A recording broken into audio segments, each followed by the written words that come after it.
enjoyed the session. We can't wait to hear what you think. So a very, very warm welcome to you all this morning. Welcome to the Coaching Summit 2023. This is the third year that we have run the Coaching Summit. I am Jo Wheatley. I'm one half of the co-founders of In Good Company that are hosting and bringing together this wonderful panel of speakers over today and tomorrow. So we have speakers all day today on the hour through to our final speaker today at 4 o'clock. But starting off today, we have Casey Fuke. She is running a session, how to manage and coach workplace conflict. And Casey is your go-to coach for support or coaching around effective communication for leaders and also supporting the development of high-performing teams. So over to you, Casey. Thank you so much, Jo. I was not expecting to have 120 people on this call this morning, so it's so lovely to have you all here, especially on a Monday. I'll do a quick introduction on myself, just so you know who I am and where I'm coming from, but whilst I'm doing that, it'd be really interesting if you could also just pop in the chat maybe 2 little points about where you're from and also what's bringing you to the session. So are you a coach, are you a leader, are you a change consultant, are you just intrigued about conflict and how it can relate to all aspects of your work and personal and home life? So if you just want to drop in the chat a quick hello and where you're from, and at the same time I'll share my screen and then give you a quick introduction about who I am. So here's my screen. So my name is Casey and my coaching business is called Soul Path. But some of my experiences I just want to share with you actually lent very heavily from my military experience. So I served 10 years in the army as an officer in the Army Air Corps. Don't ask me much about aviation because I actually don't know. I ended up spending a lot of time on the human and people side of that role. So I did a lot in military training, officer selection and things like that, and ended up falling in love with coaching and falling in love with being a mediator. So I thought I would just combine all those things together that I know so far in life, and bring you a session on how to manage, coach conflict, because conflict can be something that really holds people and teams back. So I've also done a bit of NLP. My background is in positive psychology, mental resilience, but I'm really passionate about people and communicating effectively. And I think we can communicate best when we are, our cup's full. And when our cup's empty, that's when we probably don't communicate our best and show up as our best. And that's fair enough. And when we're in conflict, it can be very stressful. And we're starting to get into that place where we're not necessarily showing up as our best and we need some support. So this is what I want to cover really today. Just looking at the chat, I can see people from HR, from coaching in training. Yeah, just curious about this. Okay, perfect. Oh, something about ASB or ASOS. Oh, leadership role at ASOS. Also ex-military. Awesome. Well, it's really lovely to have you all here, and thank you so much for supporting this session. So just before we go any further, I would like you to answer a question in this poll, and it basically is asking you, on a scale of 1 to 5, how comfortable do you feel about managing workplace conflicts? So 1 is, I'm very uncomfortable with this. And 5 is, yeah, I'm quite confident and comfortable to step into that arena and help manage and deal with workplace conflicts. So there's a good spread. People are generally sat in the middle around 3, but we have got some people a bit more confident than that, a bit more comfortable.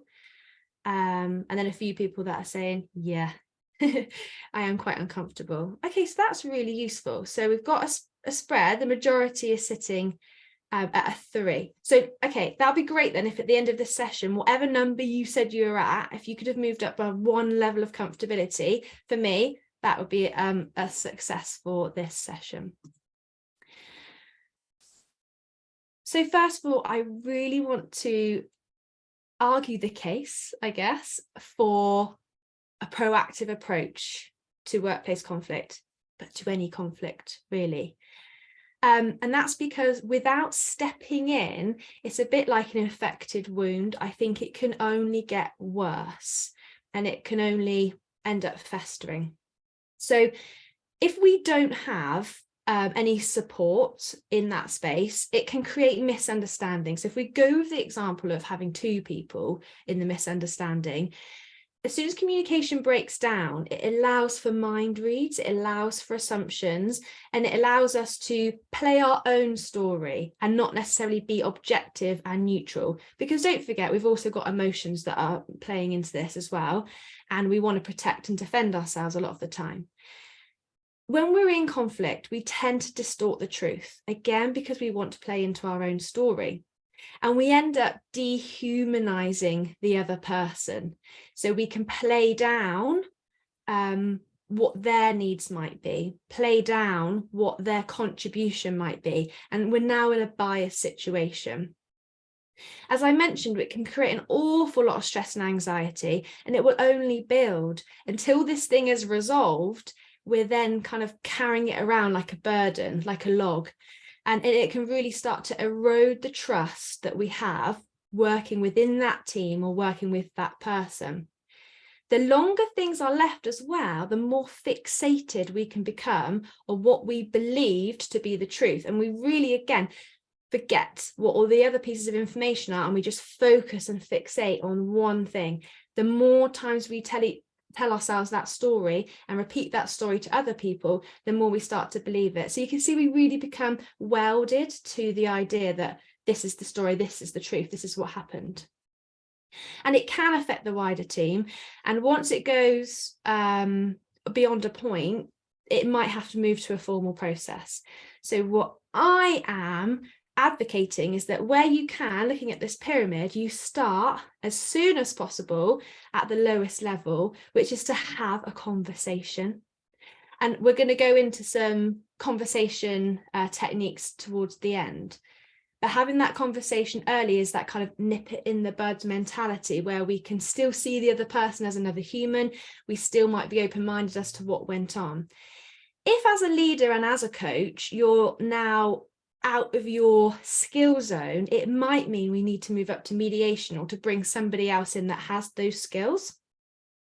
But I think this is still the area for the best level of compromise, moving forward, seeing each other as a human and moving forward with conversation. Once we've gone past that, we're now into formal processes and we're into investigation. It's really hard to back down from that and concede, because we've really become welded to the idea that that person's wrong and I'm right. And it can move all the way up the triangle to litigation eventually. And like I said, it's hard to come back down from those spaces. So I'm going to show you 4 conflict management styles that we might tend to gravitate towards, and then I'll ask you which one you tended to resonate with. So if we go around starting with the Labrador, this person might turn up to a conflict in a very accommodating style, might be quite tentative, fairly agreeable, and actually all they want to do is get the conflict over with as soon as possible. And they don't want to hurt anyone else's feelings, so they're more likely to concede and they're more likely to give in to the other person or the other sort of party. So therefore you're a Labrador and you'll be in a lose-win situation. You're losing out on your own needs and the other people will gain because you've basically conceded. Maybe it's you're a tortoise, and that is you tend to avoid. So you'll be very passive. You'll tend not to take any action. You'll tend to put up the brick wall and just move away from the situation altogether. And this is a lose-lose situation, because not only are your needs not getting met, actually the other person isn't either, because they're just hitting a brick wall as you don't communicate any further. Perhaps you're a shark and you've got it in you that you need to show that you're strong, you need to show that you're right, you need to stand up for yourself. But perhaps it can come over sometimes as actually quite aggressive, and you prefer the formal process, as in, nope, we'll get to the bottom of this judgment, we'll know that I'm right and I'll prove that you're wrong.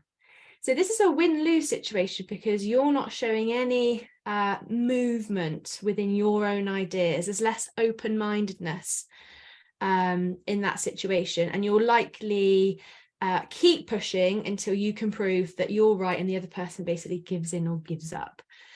And if you're working with a Labrador or a tortoise, then you can see how that combination would work.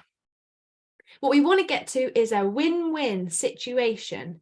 So this is where your style is collaborative, it's compromising, but you're assertive. So you can communicate what your needs are and what you have seen, but you can also understand the other person's perspective. And there may be a point where you both can concede a little bit and you come to some sort of agreement, but you'll be able to actually talk that through and negotiate. You won't just either push your own agenda fully or completely concede.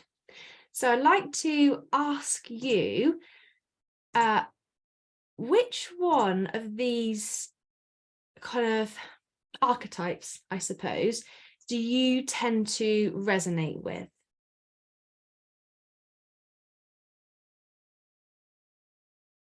And it's so good people are being really honest. They're like, yeah, I can tend to be a shark, or I can tend to be a tortoise. Oh, we obviously want to get to being a meerkat, but it can take skill, and it can take for our cup to be full to be able to go into that situation.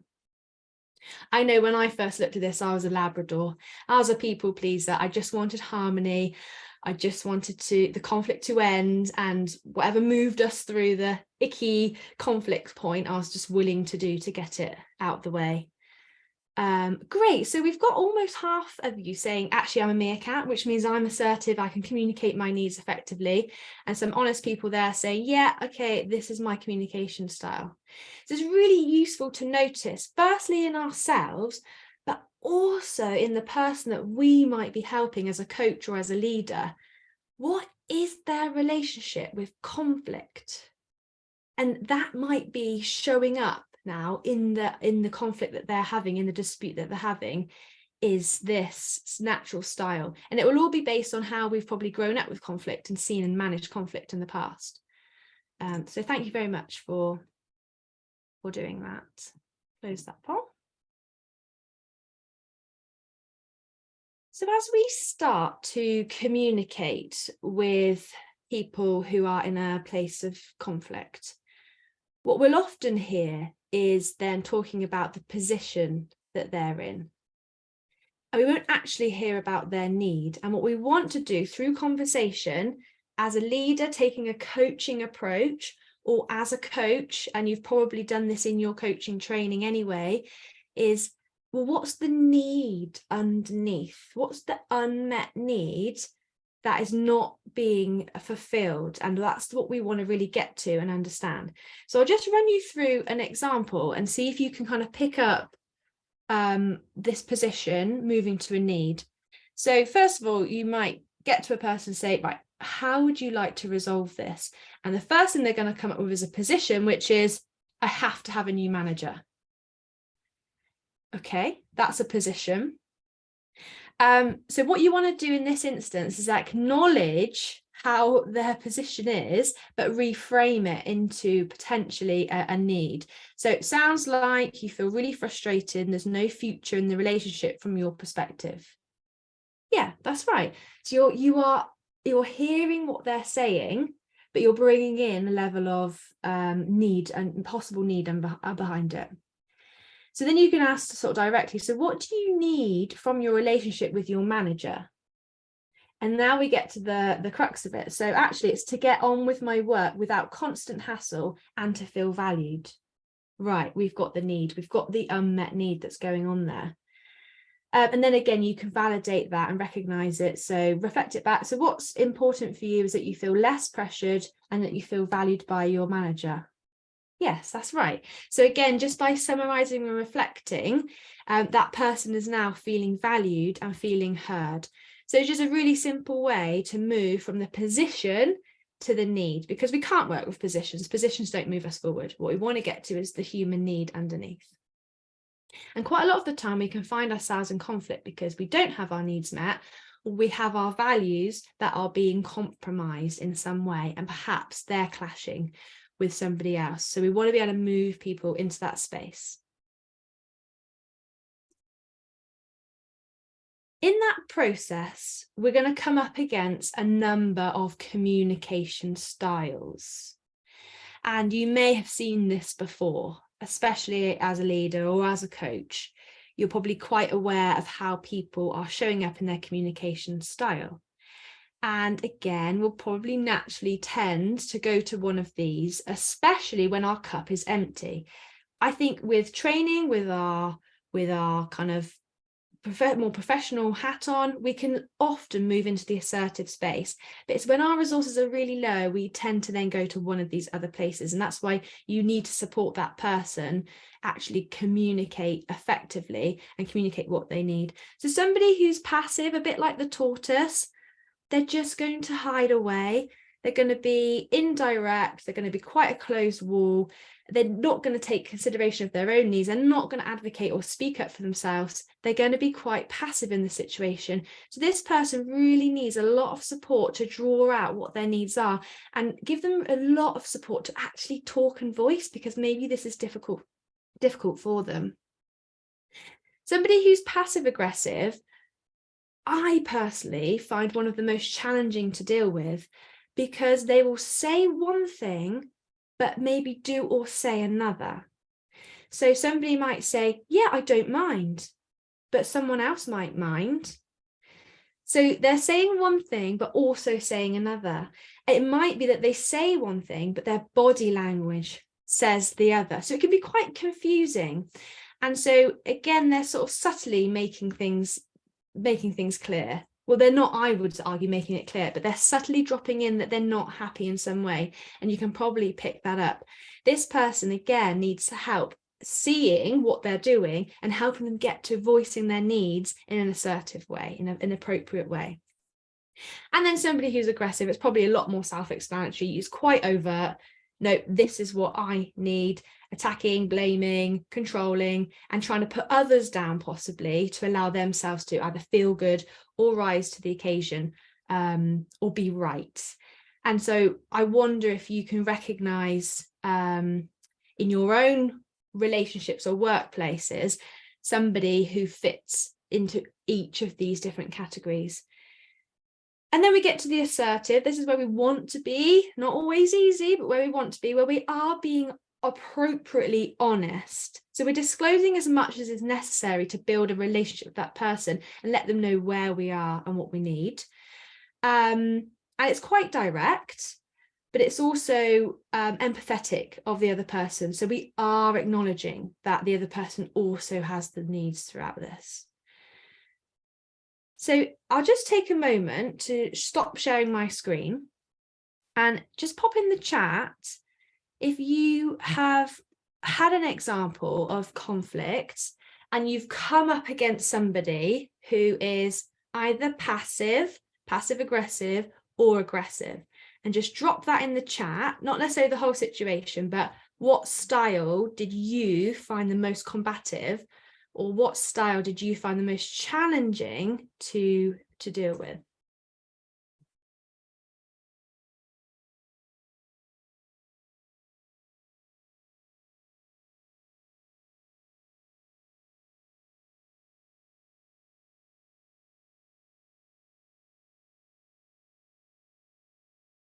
Yeah, I'm seeing mostly aggressive and passive aggressive.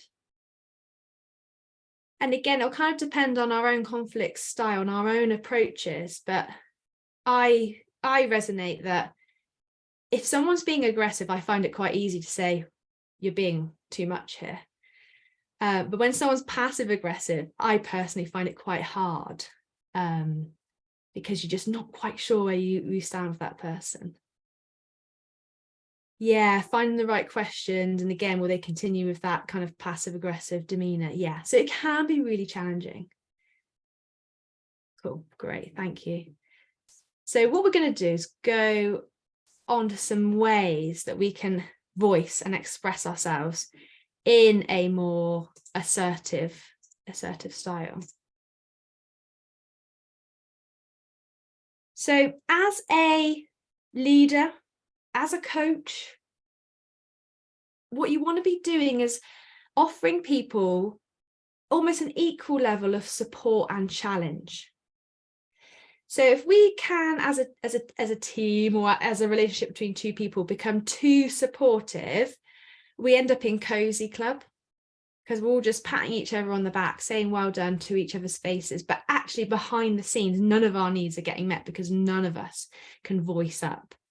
And so actually cozy club, although on the face of it can seem like it's the nice place to be, can actually be the place where the most conflict arises, because people aren't in a safe space to actually challenge others. Low challenge and low support, we're in a place of apathy, a bit like the passive nature that we've been talking about. Too much challenge and not enough support, we can become very stressed. And that's where you're more likely to see the aggressive behavior come up, and possibly the passive aggressive as well, because people are stressed. What we want in a team, in a coaching relationship, or as a leader, is to have the relationships where we have the high performance, where we're balancing support and challenge. So with the support, we're recognizing the other person's place, their needs, but we're also gently and in neutral language challenging them as well. So as a leader, we really want to lean into the situation. You can go in and be completely honest and say, look, I'm no expert here in conflicts, and I'm no expert as to what's gone on between the two of you, but I do want to support you both because I want you to both be in a better place.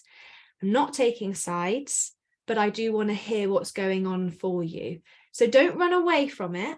Just lean into the situation. Just be honest that, yeah, it is uncomfortable and I'm finding it uncomfortable too. And it gives them permission to speak up about how they are feeling. Allow for more emotion. When we're in a space where we've been really feel like we've been hurt by another person and we can't let that out, that's when it gets bottled up. So if you're in that situation as a leader, again, just allow that person to have a more emotional reaction and give them space for that. Keep building your rapport and empathize with them. Okay, I hear what you're saying. You reflect back what they're saying. Avoid passing any judgment on who's right, who's wrong, and correcting them at this stage, because you really want to just understand what's going on in their world. Also acknowledge their relationship they have with conflict. So like we went back to the conflict management styles. Okay, so how do you normally deal with conflict? Well, usually I just avoid it. But maybe they're in a situation now where they can't avoid it. They're completely out their comfort zone. Okay, it sounds like you need some support then in going through talking to this other person. And then maybe you can work out some ideas. Do they need somebody sat in the room with them? In which case the other person should have someone sat in the room with them. But just acknowledge that they might not have been in this place before. Honor their experience and their perception. It probably will be different to yours, and it will definitely be different to the other person. It doesn't mean it's wrong. And start to elicit some options for them again. So try not to allow them to just sit into this victim mode, but say, okay, I hear this is tough. What would you like to happen? What would you prefer? So a bit like using the GROW model in a coaching process, you are understanding their reality, the R, and you're building up that empathy, but then, options. What do we want out of this? And what could you do that's going to help the situation move it forward? And as I said, don't get into the space where you are starting to decide what was right, what was wrong, because you will get tangled up in that.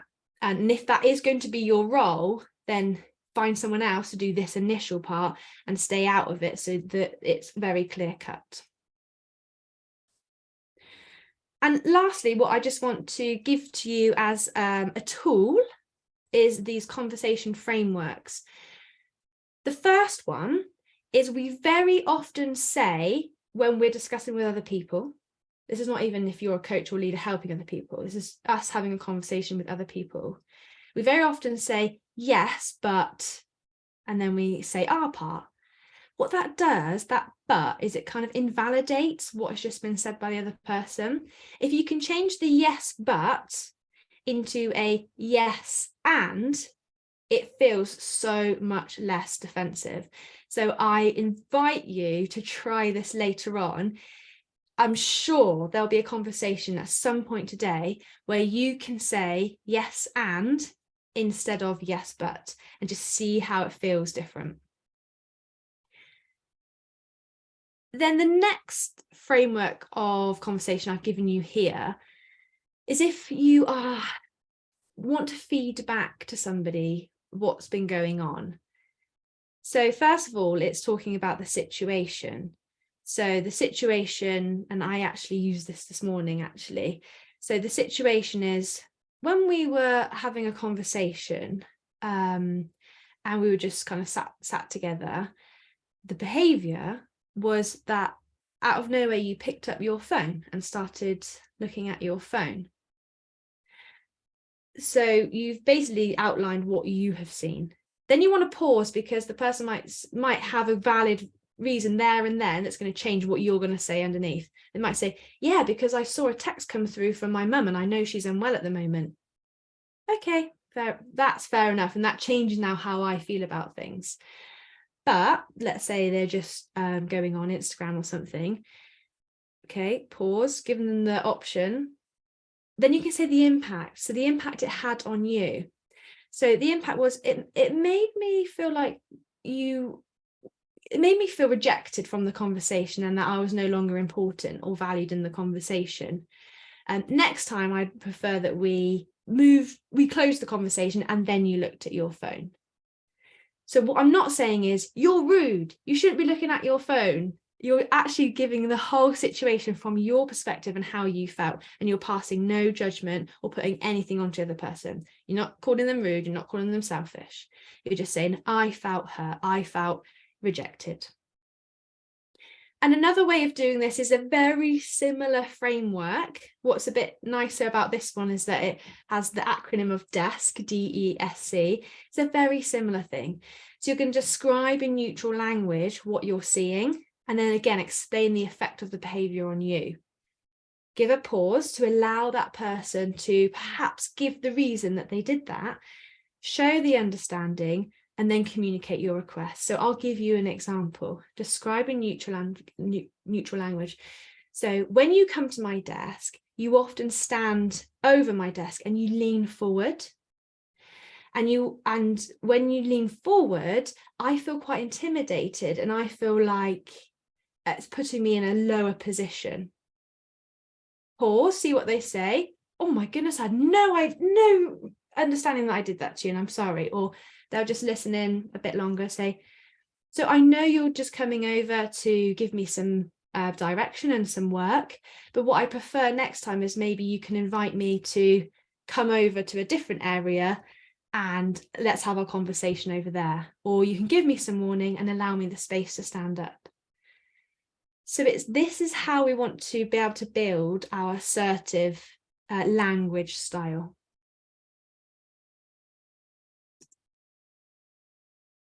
So you will get these slides given to you at the end of the session. So if you weren't able to write down DESC and the other ones, then you'll have these to catch up on.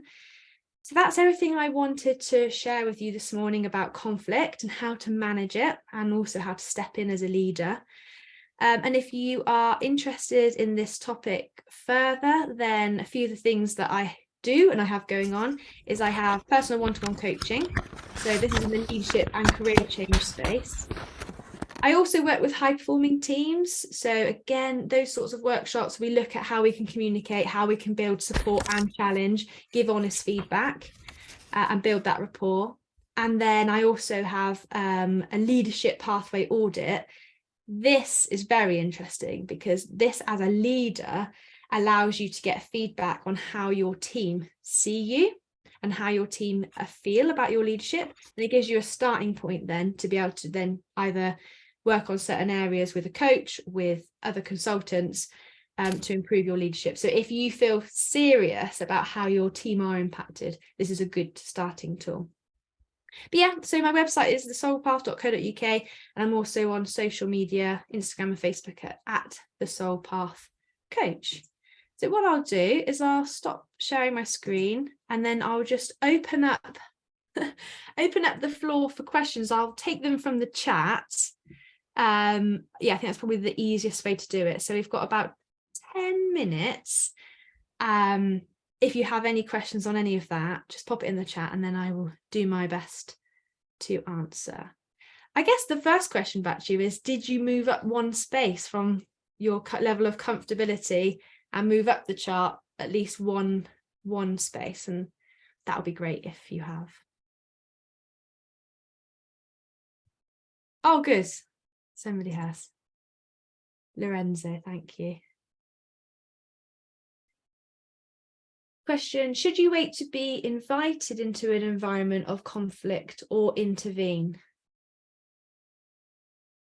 I guess it's based on the context you're in.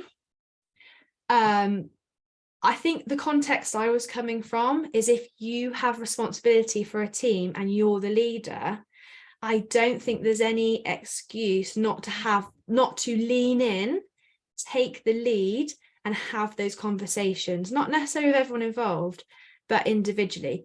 The difficulty is you've got to be seen to be neutral, and you've got to be seen not to take sides at this point. But I think all of that relationship building is much better approach than just ignoring and seeing how things pan out. So I think that's the context that I'm coming from there. So great question. Somebody's saying about handling these conversations in a personal relationship versus a workplace personal relationship versus workplace relationships. And you can absolutely use the same approach at home or in personal relationships as the workplace, because we're all humans, it's all the same. Having the conversation around desk or those frameworks really, really helps. And it stops you just throwing out judgment and throwing out words. It allows you to actually explain what's happening for you. So yes, definitely you can use it in the same way in personal relationships. What if somebody is really entrenched in their worldview and are keen not to let go, really invested in their viewpoint? Good question, because some people will be. There'll be no amount of conversation, no amount of mediation that is going to move them. And some people will be like that. And so how you manage that will then be different. You are going to be in a situation where you can do your best and you can keep working with that person, but eventually there comes a time where, yeah, if that person's not going to move. But I would say do your best first, because you can be surprised. Some people with enough time and support might be able to concede on at least some things. But yeah, sometimes the conflict has gone too far and there's no coming back from it. And that's why I really advocate, as soon as you can, get people talking, get people moving forward.